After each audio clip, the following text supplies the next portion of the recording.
Hello दोस्तों, कैसे हो? आपका स्वागत है त्रिपाण स्टडी सेंटर में। आज जो हम करने जा रहे हैं क्लास 12 एनआईओएस बोर्ड का बायोलॉजी का चैप्टर नंबर 13। ठीक है, ये है न्यूट्रिशन एंड डाइजेशन। दोस्तों ये चैप्टर जो है कई मायनों में कई क्लासों के लिए इंपॉर्टेंट रहेगा, चाहे 9th हो, 10th हो, 11th हो, 12th हो, सभी सिलेबस के साथ आप देख सकते हो। जिनका सिलेबस इनसे मिलता है वो टॉपिक को देख सकते हैं और उसको समझ सकते हैं और उससे ज्ञान प्राप्त कर सकते हैं। दोस्तों आपको पता ही कि त्रिपाण स्टडी सेंटर बच्चों के लिए काफ़ी हेल्पफुल है, इसलिए जो है इसको हिंदी इंग्लिश दोनों मीडियम में जो है आपके समक्ष प्रस्तुत होते हैं। इसमें आपको हिंदी में भी समझाया जाएगा और इंग्लिश में भी समझाया जाएगा। इससे क्या होगा, बच्चों को डबल तरह से समझ में आएगा। यानी जो इंग्लिश में अंडरस्टैंडिंग नहीं होगी वो हिंदी में हो जाएगी, जो हिंदी में नहीं होगा वो इंग्लिश में हो जाएगा। तो इतना अच्छा जो है त्रिपाण स्टडी करने की कोशिश कर रहा है। ठीक है, आज जो हम करेंगे न्यूट्रिशन एंड डाइजेशन, यानी किस तरह जो है इंसानों में जो है पाचन क्रियाएं होती है, इसके बारे में हम पढ़ेंगे समझेंगे। और इसमें कार्बोहाइड्रेट प्रोटीन के बारे में भी हम करेंगे। इसमें हम इंटेस्टाइन सब चीज़ों के बारे में बहुत विस्तार से जानेंगे। लेकिन चैप्टर स्टार्ट करने से पहले एक बात जो मैं हमेशा कहता हूं, जिसको आपको सोचना भी चाहिए और विचार भी करना चाहिए और अमल भी करना चाहिए, वो ये है कि जब वीडियो देखिए, पूरा देखिए, क्योंकि अधूरा जानकारी सदैव खतरनाक होता है। साथ में एक इंपॉर्टेंट बात ये भी रहता है, अगर आप पहली बार वीडियो देख रहे हो तो लाइक शेयर सब्सक्राइब करना मत भूलना। देखिए दोस्तों, लाइक कीजिएगा तो बनाने वाले का जो है प्रोत्साहन बढ़ता है और आपके लिए अच्छा से अच्छा करने की कोशिश करता है। ठीक है, सब्सक्राइब करना आपके हित में है। इसका कारण ये है कि अगर आप सब्सक्राइब करके रखोगे तभी जो है मेरा वीडियो का नोटिफिकेशन मिलेगा। और आपको पता है कि मैं हर क्लास का जो है सब्जेक्ट डालता ही रहता हूँ समय समय पे। तो अगर सब्सक्राइब करके नहीं रखिएगा तो शायद उस वीडियो से आप अनभिज्ञ रह जाइएगा, यानी वो आपको प्राप्त नहीं होगा और आप उसका नॉलेज नहीं ले पाइएगा। साथ में जो अगर आप शेयर करते हो तो शेयर करना एक जन कल्याण के समान माना जाता है। इससे ये होता है कि मान लीजिए कोई जो है बच्चा जो है मेरी वीडियो को उसकी ज़रूरत थी और आपके थ्रू वो वीडियो उसको पास पहुंचा है, तो वो सदैव ही आपका धन्यवादी रहेगा और सदैव ही आपका जो है शुक्रिया अदा करेगा कि तुम्हारे कारण मुझे जो है वीडियो प्राप्त हुआ। तो दोस्तों आपको पता ही होगा कि त्रिपाण स्टडी सेंटर सिर्फ एक क्लास के लिए ही अग्रसर नहीं है, ये कई क्लासों के लिए अग्रसर है। जैसे 8th 9th 10th 11th 12th CBSE के सारे चैप्टरों को कवर करेगा समय के साथ। प्लस जो है एनआईओएस बोर्ड का 10th+2 को भी कवर करता है, सभी सब्जेक्टों का। प्लस जो है बीए पंजाब यूनिवर्सिटी का जो है फर्स्ट सेमेस्टर से लेकर 6th सेमेस्टर तक 8 सब्जेक्टों को कवर करता है। प्लस जो है एमए के जो है बच्चे ऑन डिमांड जो मुझे करते हैं कमेंट, उनके लिए भी त्रिपाण स्टडी सेंटर जो है अग्रसर है। देखिए दोस्तों, त्रिपाण स्टडी सेंटर इतना बड़ा है, विस्तृत है, तो आपको अभी जो है लाइक शेयर सब्सक्राइब कीजिए और अपने दोस्तों के साथ बांटिए। ठीक है, तो भूलिए मत, ये करना आपका फर्ज है और मेरा कार्य करना है, आपको टॉपिक लेके चलना है। देखिए आज देखते हैं हमारा आज टॉपिक क्या है। our next topic is neural and hormonal control of digestive system. Friend, this is the most important here. Do the digestive juice flow into the alimentary canal all the time? It is a journal is things. The digestive juice is a flow into the alimentary canal for all the time, every time. If there is a so, it would be mean travel to waste of enzyme. Here, the wasting of the enzyme. When there is no food in the alimentary canal, so everything must be a timing that there is either to the waste or not storage. Friend, the every time is the odd time is the flow of the juice. Digestive juice every time is the flow here, but no for the our food on the canal, and there is the other waste and the not storage. How it is possible? Let's see how to happen. And things of following situations when we see or smell good food or even things talk about it, our mouth begin to water. Mean celebrations. Friend, any food smell your come to no stress, there your mouth is watering, and this happen through the stimulated by the nerve coming from the brain. The secretion of the thinker saliva is stimulated by the chewing actions. When if you chew the wax straight to the food, you will be a salivate. This is the most important thing. Their experiment of the dog, there is important experiment of hair.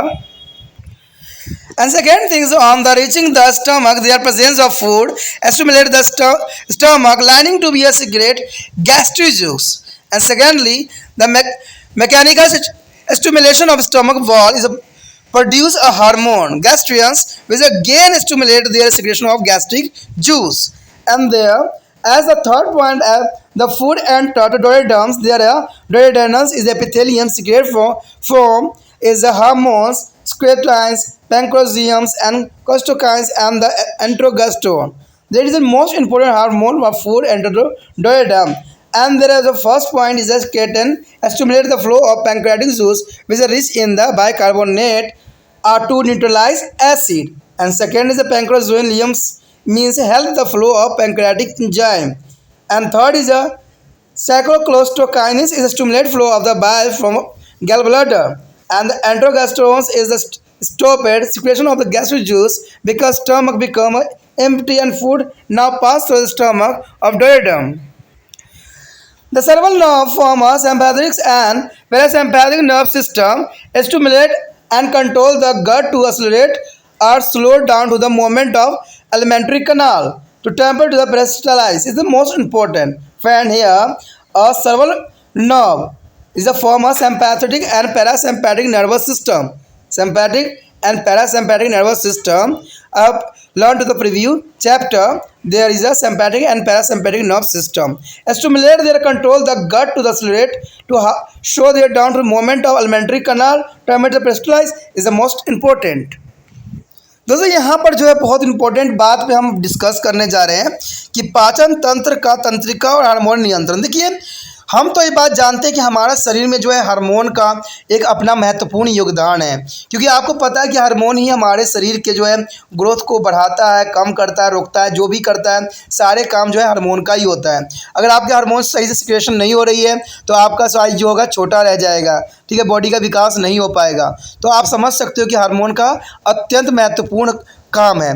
लेकिन कहते हैं hormone का जो है सिर्फ हमारे शरीर के ऊपर जो है अगले ऑर्गन्स में ही नहीं पड़ते, हमारे जो है हमारे बॉडी के जो आते हैं पाचन तंत्र है उस पर भी हार्मोन का अपना नियंत्रण होता है। देखिए ये बहुत ही काम की यहाँ पर बात है जिसको आपको जानना और समझने की आवश्यकता है। कहते हैं आहार नाल के भीतर क्या पाचन रस का स्राव हर समय होता रहता है? अगर मान लीजिए अगर आहार नाल में जो हर समय अगर पाचन रस का स्राव होता रहेगा तो क्या होगा? कुछ ना कुछ तो हमें इसका डिफेक्ट तो सहना ही पड़ेगा ना कोई डिसऑर्डर तो हो ही जाएगी। ये तो जर्नल सी बात है कि कोई चीज़ बेमतलब का सिक्रेशन हो रहा है, अगर मान लो ब्लड जो है बेमतलब का बह रहा है तो इंसान को कुछ ना कुछ तो इसका नुकसान होगा। तो उसी तरह से अगर हार्मोन का जो है अगर पाचन तंत्र में अगर वो बह रहा है, आ रहा है, निकल रहा है, अगर हम उसमें भोजन भी ना कर रखा हो और हार्मोन निकल रहा हो तो कुछ तो हमें नुकसान पहुँचेगा ना। तो यही तो बीमारी होता है दोस्तों, यही तो आपको समझना है। यदि ऐसा होता है तो आहार नाल के भीतर भोजन न होने पर इन रसों का स्वतंत्र होना रहना एक भारी अवयव होती है, यानी भारी आप नुकसान में पहुंच सकती हो। और मान लो आपने खाना नहीं खाया, जैसे कोई फास्ट करता है, ठीक है, लेकिन आपको तो पता है कि हमारा अगर बॉडी स्टिमुलेट है, अगर काम करने के लिए सक्षम है तो वो हार्मोन जो है उसको एंजाइम छोड़ेगा ही छोड़ेगा। लेकिन खाना अगर पेट में हो ना तो क्या होगा? अरे भाई इससे नुकसान ही होगा। तो जर्नल सी बात है कि अगर कोई कार्य ना हो तो कुछ भी ना हो, अगर मान लो जैसे आप अगर बेल्ले बैठे रहते हो, कहते हैं ना एक बात कि खाली मन जो है शैतान का घर होता है, ठीक है, तो वो तो नुकसान ही नुकसान कुछ करेगा। आपको भी अगर मान लीजिए स्टडी पर अगर ध्यान नहीं लग रहा है तो आप क्या करोगे? कभी उस चीज़ को तोड़ोगे, कभी उस चीज़ को तोड़ोगे, कुछ उसको नुकसान पहुँचाओगे, कभी कुछ गलत रास्तों पर चलने स्टार्ट कर दोगे। तो यही तो मेन हमारे भारत का समस्या है कि व्यक्ति जो है काम से दूर भागने की कोशिश कर रहे हैं और हमारे भारत देश में जो है इतने अपराध होते जा रहे हैं। क्योंकि अगर व्यक्ति काम करने में सक्षम रहे, कंटिन्यू काम करता रहे, तो मुझे नहीं लगता कि कोई तरह का अपराध होगा, कोई तरह की प्रॉब्लम होगी। क्यों? क्योंकि सभी बंदे जो हैं सुबह निकलेंगे, काम करके आएंगे, थके मारे रहेंगे और जो है निद्रासन में चले जाएंगे। तो इसका अर्थ है कि कोई अपराध ही नहीं हुआ इसके दौरान। अपराध तो तब होता है दोस्तों जब लोगों के पास काम नहीं होता। अब मैं यहाँ पर ही देख लीजिए, हार्मोन का कोई काम नहीं रहेगा, यहाँ पर जो हमारा एंजाइम यहाँ पर रिलीज कर रहा है कोई काम नहीं रहेगा तो वो हमारे शरीर को नुकसान पहुँचाएगा। ये तो जर्नल सी बात है। और ऐसे ही लोगों के साथ भी होता है। आजकल देखते हो कि जो नौजवान बच्चे हैं उनको गलत रास्तों पे ले जाया जा रहा है, गलत बातें सिखाई जा रही है। मैं तो हैरान होता हूँ जब न्यूज़ भी देखता हूँ कि इन छोटे छोटे बच्चों को कौन सा नॉलेज है, कैसा नॉलेज है। ठीक है दोस्तों, तो यही बात यहाँ पर आता है। अगर मान लीजिए एंजाइम रिलीज़ कर रहा है, ठीक है, अगर वो हमारे बॉडी में अगर अब्जॉर्प्शन नहीं हो रहा है तो आखिर क्या होगा? तो ये बहुत बड़ा प्रश्न यहाँ पर उठता है। कहते हैं अंत प्रत्येक परिघटना इस तरीके से समय निश्चित होना चाहिए कि न तो किसी चीज़ का अवयव हो और ना ही उसकी कमी होने पाए। यह किस प्रकार संभव होता है? तो इसके लिए आपको कुछ एक्सपेरिमेंट, कुछ जानने की आवश्यकता है कि देखिए दोस्तों, शरीर जो है हमारा एक अपने आप में कंट्रोलर है।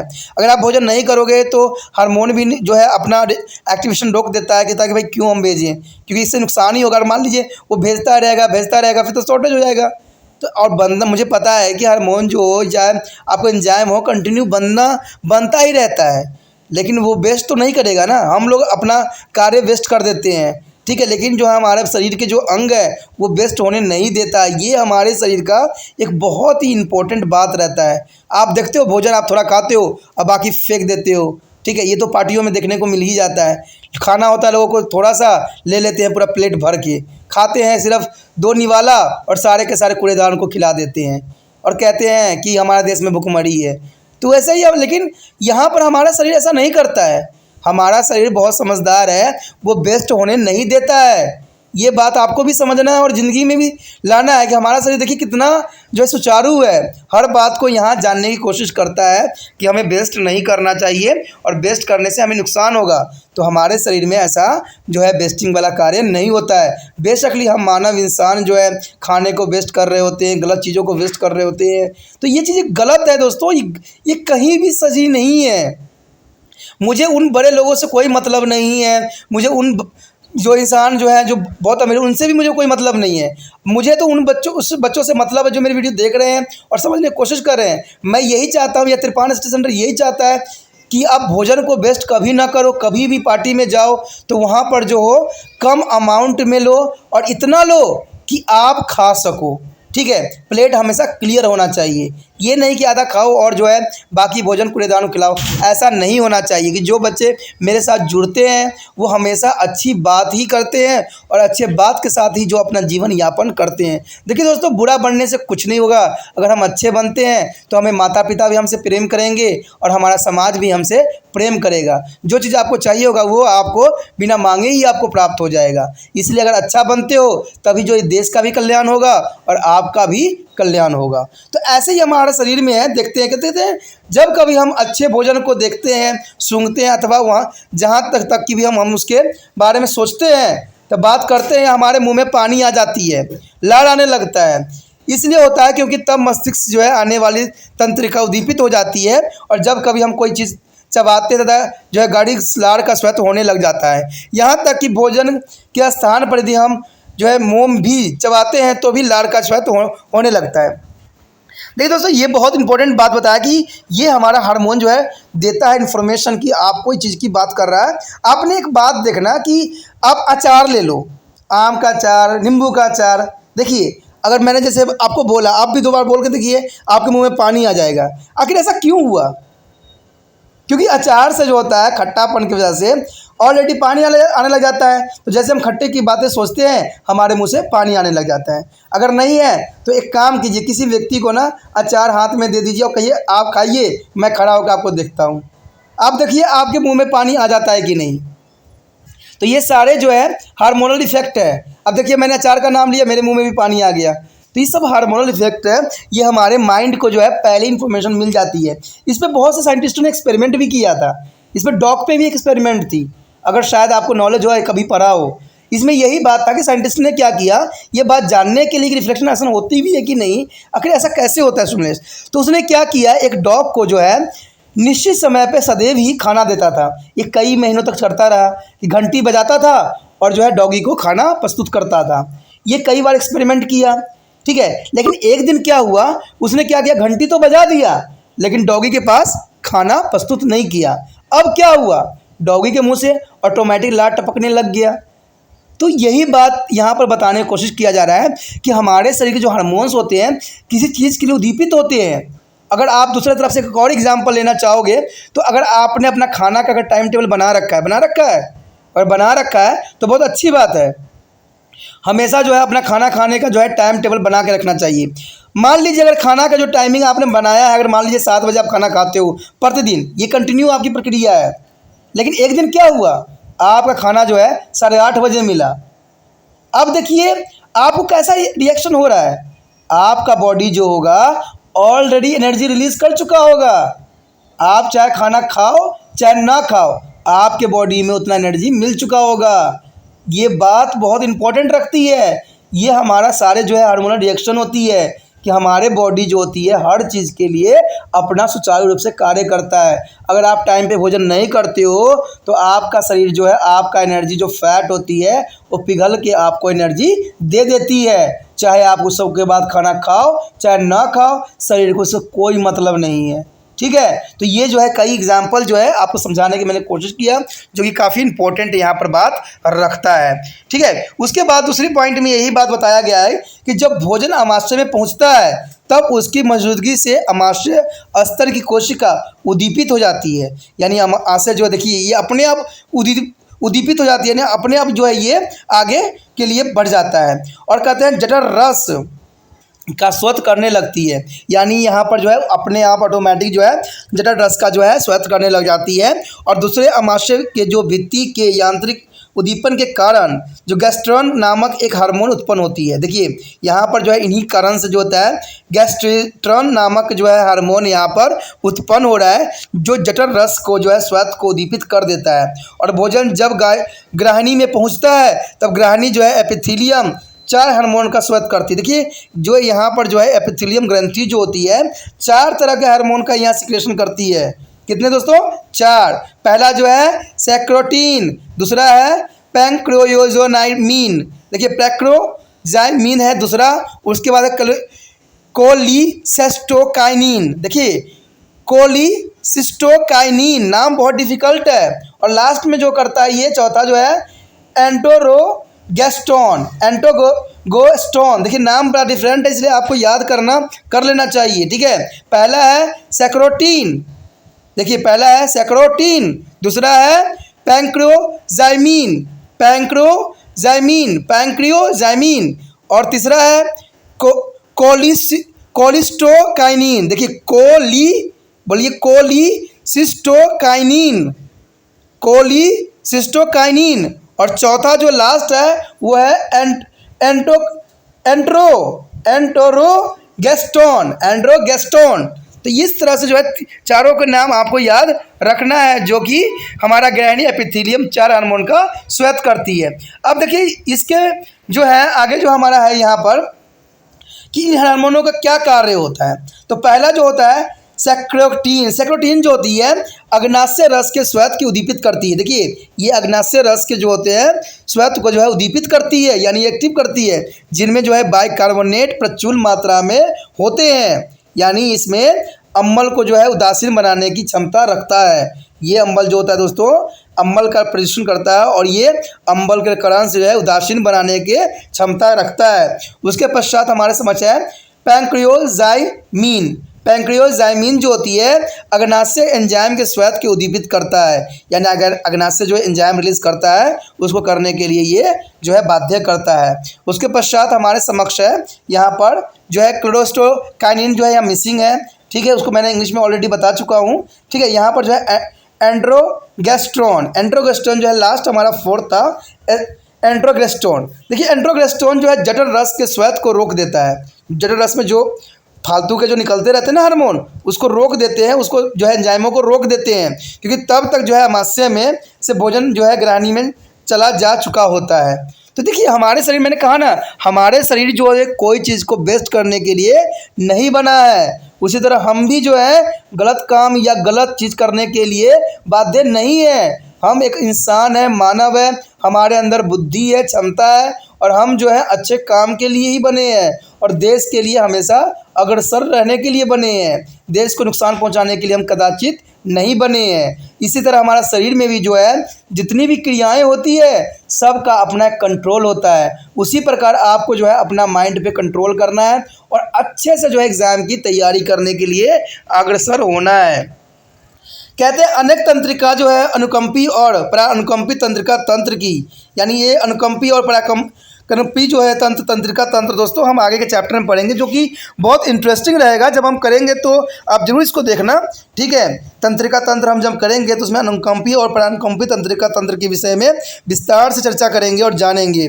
कहते हैं ये जो होते हैं अनेक तंत्रिकाएँ जो होती है आहार नली तक पहुँच जाते हैं और आहार नली के भीतर होने वाली गति अथवा क्रमकुंचन को या तो बढ़ा देती है अथवा मद कर देती है। यानी यहाँ पर बढ़ाना और कम करना इसी का काम होता है, इन सारे हार्मोन का काम होता है कि हमारा शरीर जो है एक अपने आप में विशिष्ट है और इसका सारे कार्य जो है सही रूल रेगुलेशन और समय के साथ होती है। हम जैसे नहीं होते कि हम कोई भी काम उधर कर लेते हैं कभी उधर करते हैं। अगर हमारा पढ़ाई का टाइम फिक्स है तो उसमें हमें पढ़ना है, यही हमारा भी उद्देश्य होना चाहिए। जैसे हमारा शरीर का होता है, जो काम हमें जब करना है उसको करना ही है, ठीक है। तो ये काफ़ी इंपॉर्टेंट यहाँ पर बात रखता है। The one next topic is role of liver in a metabolism. Friend, the most important topic, role of liver in a metabolism. There is an important topic. Liver is a large gland. Friend, liver is large gland. Okay, it is a PMT question. The liver is a large gland associated with their alimentary canal. It is a reddish brown in a color and localized on the upper side of abdominal just below the diaphragms. Its numerous function can be grouped under 5 major category. It is a 5 major category of here. The first is a blood related function. The first is blood related function. Here produce a red blood cell in the embryos. In adult, RBC are produced in a bone marrow. The first is the liver is work is function is produced in a bone marrow in a production of RBC. Second is a produce a promethazine and fibrinogen required for the blood clotting. The blood clotting here is a fibrinogen and prothrombins. And third is a produce a heparins, which is the prevent of unnecessary clotting of blood. Unnecessary clotting of blood is a work for the liver. And fourth point is a destroy the dead and bomb out red blood cell.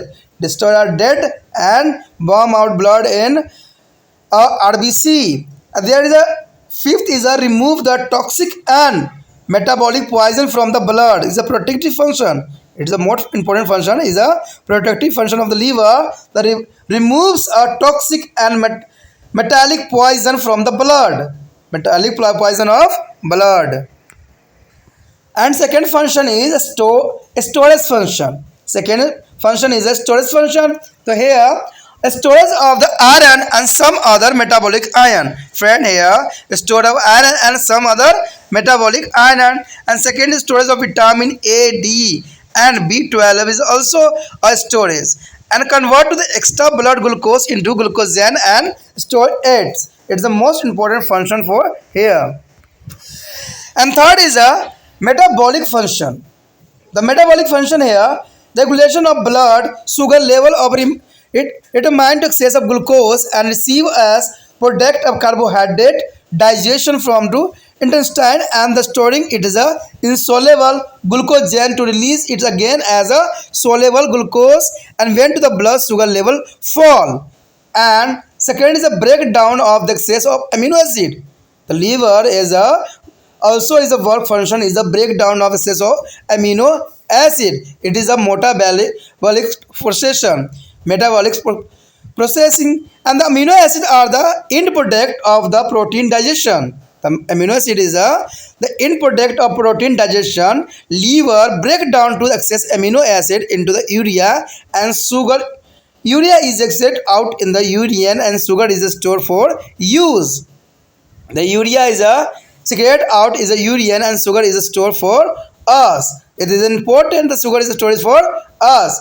And the third is the synthesis of fatty acid from a carbohydrate. Friend, the synthesis of the fatty acid from a carbohydrate which can be used or stored as a fat. It is a store and there are fat of air. दोस्तों यहाँ पर जो है हम बहुत important topic पे discuss करने जा रहे हैं, वो है उपाच्य में युक्ति का योगदान। देखिए डाइजेशन में जो है यहाँ पर लीवर का क्या फंक्शन है, ये बहुत इंपॉर्टेंट टॉपिक यहाँ पर रखता है। कहते हैं यकृत का जो है अपना एक विशेष स्थान रखता है यहाँ पर, ठीक है। यकृत जो है एक बहुत इंपॉर्टेंट कार्य करने के लिए उद्दीपित की गई है। कहते हैं यकृत जो है आहार नाल से संबंधी सबसे बड़ी ग्रंथि है, यानी आहार नाल के रिगार्डिंग जो है यकृत जो है सबसे बड़ी ग्रंथि माना गया है। ये पीएमटी क्वेश्चन भी कभी कभी बन के आ जाता है, ठीक है, कि आहार नाल के रिगार्डिंग जो है सबसे बड़ा ग्रंथि कौन सा है, तो याद रखना यकृत यानी लीवर। लीवर जो है सबसे बड़ा ग्रंथि माना जाता है। यह ग्रंथि जो है लालिमा लिए हुए भूरे रंग की होती है, यानी ये देखोगे तो ये आपको थोड़ा भूरे रंग की दिखेगी। ये उदर में ऊपर की तरफ जो है मध्य पट्टन यानी डायफ्राग्राम्स के पास होती है, ठीक है, डायफ्राग्राम के पास ये इसका लोकेशन होता है कि ठीक नीचे स्थित होता है, यानी जो जैसे डायफ्राग्राम होता है उसके जस्ट नीचे होता है, ये इसका लोकेशन को दर्शाया गया है। कहते हैं यकृत के जो है अनेक कार्य के 5 श्रेणियों में वर्गीकृत किया गया है। देखिए यहाँ पर जो यकृत के रिगार्डिंग इसको 5 श्रेणी में जो है इसको बांटा गया, जो कि बहुत काफ़ी इंपॉर्टेंट है। इसमें देखिए पहला रुधिर से संबंधित कार्य है।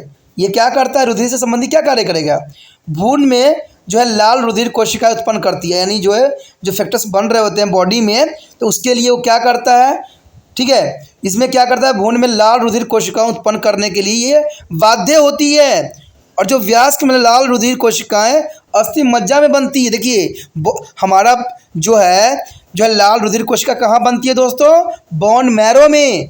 बोन मैरो जो होती है वहाँ पर जो है आरबीसी की फॉर्मेशन होती है। तो इसमें जो है आपका लीवर बहुत महत्वपूर्ण कार्य करता है, और ये जो है भ्रूण में लाल रुधिर कोशिकाएं उत्पन्न करने के लिए बाध्य रहती है। उसके पश्चात जो है इसको में प्रोथोबीन्स और फिनोजन के बारे में तो जानते ही होंगे, जो कि ब्लड को जो है थक्का करने के लिए उत्तरदायी होता है। आपको पता ही है कि जब भी हमारे शरीर से ब्लड निकलना शुरू होता है वहाँ पर जो कुछ समय पश्चात वो थक्का बन जाता है, यानी हम इसको कहते हैं clotting time, clotting point, clotting time जो होती है ये हम लैब में टेस्ट करते हैं कि बंदे का क्लॉटिंग टाइम कितना होता है। देखिए अगर ये चेक नहीं करवाइए, कभी कभी होता है कि इंसानों की मृत्यु जो हो जाती है ब्लड लॉसिंग से होती है। कोई भी व्यक्ति का जब एक्सीडेंट होता है या कभी भी होता है ना, तो ये ब्लड लॉसिंग की वजह से उनकी मृत्यु होती है। अगर मान लीजिए उनका जो है यहाँ पर जो थैम्रोबिन और फेमिनोजन जो है यहाँ सक्रिय नहीं है, तो उनका सारे बॉडी से जो अगर थोड़ा सा भी चोट लगेगा सारा बॉडी से जो है ब्लड बाहर निकल जाएगा और इंसान की मृत्यु हो जाएगी। तो कहते हैं हमारे शरीर ऐसा होने नहीं देती है। वहाँ पर जाके जो है आपके समझ प्रोथोबीन्स और फेमिनोजन जो होती है रुधिर में जो है संक्रमण कर देती है, यानी इसको क्लॉटिंग कर देती है। तो ये भी लीवर के ही जो है इसका सोर्स बनाता है, लीवर से ही ये जो है समृद्ध होती है। उसके पश्चात है हमारे हेपोरिन बनाता है, यानी हेपोरिन बनाता है जो कि रुधिर को अनावश्यक संक्रमण को रोकता है, यानी जो अधिक खून बह रहा होता है उसके रोकने का काम भी जो है लीवर के ही रिगार्डिंग होता है। तो ये देखिए कितनी इंपॉर्टेंट यहाँ पर बात जो है आपके समक्ष आया है। इसलिए कहते हैं एक बार आप क्लॉटिंग टाइम जरूर चेक करवा लो, या कभी आपको ब्लड कटता है तो ब्लड कितना टाइम तक बहता है, तो ये भी ज़रूरी है आपके लिए, क्योंकि इससे जो है किसी जीवन की जो है नष्ट होने से बचाया जा सकता है। ठीक है, उसके पश्चात है मृत और घिसी पीठी पुरानी लाल रुधिर कोशिकाओं को नष्ट करता है। देखिए लीवर का सबसे अच्छा काम क्या है, ये लीवर का तो और इम्पोर्टेंट कार्य आ गया है। जो मृत हो जाती है, जो घिसी पीठी पुरानी जो है लाल रुधिर कोशिका यानी आरबीसी होती है, उसको वो नष्ट कर देती है। अगर नष्ट वो नहीं करेगी, आपको पता है कि हमारे शरीर में जो है ब्लड कम से कम 120 दिन तक जिंदा रहता है, उसके बाद ऑटोमेटिक ये मर जाता है। क्योंकि आप सोचते हो कि भाई खून है, हो गया हम खून दान कर रहे हैं तो हमारा खून लॉस हो जाएगा। नहीं दोस्तों, जितना आप दान करोगे उससे अधिक खून आपका बन जाएगा, क्योंकि ये तो 21 दिन तक ही जिंदा रहता है, उसके बाद तो इसका काम ही खत्म हो जाता है। तो यही बात है कि मृत और घिसी पीटी पुरानी लाल जो रुधिर कोशिकाओं को ये क्या करती है दोस्तों, नष्ट कर देती है। रुधिर में ये अविष और आध्यात्मिक विषयों के बाहर निकालने का काम भी लीवर का ही होता है।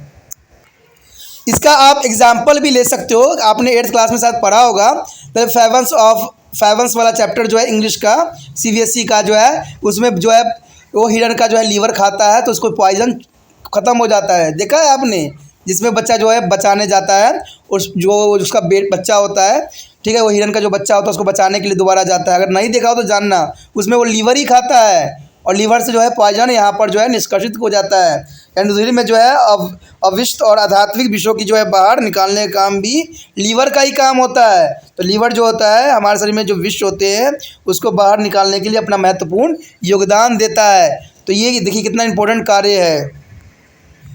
उसके पश्चात हमारे समक्ष जो है दूसरा पॉइंट, क्योंकि हमने यहाँ पर 5 पॉइंटों पे बात करना है तो ये दूसरा पॉइंट है दोस्तों। इसमें संचलन प्रकार है। देखिए लोहा तथा कुछ अन्य धातु आयनों का यहाँ पर संचलन करती है। वो कौन करता है, आपका लीवर करता है। देखिए लो का मतलब ये नहीं कि लोहा की हम बात कर रहे हैं। लो देखिए सर दोस्तों, हमारे शरीर में लो पदार्थ भी होते हैं और कुछ जो है धात्विक आयनों का भी हमारे शरीर में इंपॉर्टेंट कार्य होते हैं। ठीक है, तो उसका जो है कार्य करती है, लीवर का काम होता है। साथ में जो है दूसरा पॉइंट में आता है विटामिन ए, डी और B12 का भी संचलन यहीं से होता है, ए, डी और B12 का। ठीक है, उसके बाद कहते हैं जो है आंतरिक ग्लूकोज का जो है ग्लूकोज जोन में बदलना और उसका संचलन करना भी अत्यंत महत्वपूर्ण यहाँ पर बना देता है। यानी अतिरिक्त ग्लूकोज और ग्लूकोज जोन में बदलना इसका जो है लीवर का ही कार्य रहता है।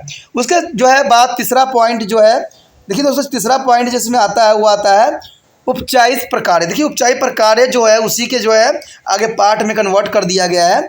उपचायित प्रकार्य में जो होता है रुधिर शर्करा का नियमन। कहते हैं आंत में जो होती है कार्बोहाइड्रेट जो है पाचन के उत्पादन के रूप में प्राप्त होती है। देखिए आंत में होता है यानी स्टाइन में जो होती है कार्बोहाइड्रेट जो होती है पाचन के उद्दीपन के रूप में जो है प्राप्त होती है। ग्लूकोज की अतिरिक्त मात्रा को बनाए रखना और ग्लाइकोजन के रूप में उसे संचलित रखना ताकि रुधिर में शर्कराओं का स्तर गिरने पर उसे फिर से विलय ग्लूकोज के रूप में निमुक्त किया जा सके। तो ये काफ़ी रुधिर का शर्करा का विलयन करना भी जो है लीवर का कार्य ही होता है। उसके पश्चात है अतिरिक्त एमिनो अम्ल का विघटन। ये बहुत काम की बात है। देखिए अतिरिक्त होती है ना एमिनो अम्ल हमारे बॉडी में, उसका भी ये विघटन कर देती है, नष्ट कर देती है। एमिनो अम्ल जो है प्रोटीन पाचन के अंतिम उत्पाद के रूप में उत्पन्न होती है। आपको पता ही है कि एमिनो अम्ल जो है प्रोटीन पाचन के अंतिम उत्पाद के रूप में रहती है। यूक्रित जो होती है यानी लीवर जो होती है अतिरिक्त एमिनो अम्ल को यूरिया और शर्करा में विघटित कर देती है, यानी ये यूरिया में और शर्करा में कन्वर्ट कर देती है। और यूरिया जो होता है आपको पता है मूत्र के साथ बाहर निकल जाता है। अब देखिए कितना इंपॉर्टेंट काम है लीवर का। ये जो है हमारे फालतू की चीज़ों को ये नहीं जाने देती है, फालतू की बातों को हमारे माइंड में भी और हमारे शरीर में भी नहीं आना चाहिए। तो ये जो है लीवर काम करता है और आपका काम ये है कि आपके माइंड में कोई गलत धारणाएं ना बढ़ जाए, क्योंकि देखिए अगर गलत धारणाएं बैठ जाएगी तो आप आगे करना संभव नहीं होगा। तो यही बात जो है हमारा यहाँ पर करता है यकृत यानी लीवर, कि हमारे शरीर में अगर अधिक यूरिया अमीनो अम्ल बढ़ जाता है तो वो क्या करता है यूरिया को जो है मूत्र मार्ग से इसको बाहर उत्सर्जित कर देता है, जबकि शर्करा बाद में प्रयोग किए जाने के लिए संचलित कर लेता है। देखिए शर्करा जो होता है इंपॉर्टेंट होता है, तो उसको क्या करता है ये लीवर उसको इकट्ठा कर लेता है यानी स्टोरेज कर लेता है। देखिए कितना इंपॉर्टेंट यहाँ पर जो है हमारा शरीर के जो अंग है कितने महत्वपूर्ण कार्य करते हो, और इसको आप नहीं करवा रहे हो, ये स्वयं करती है।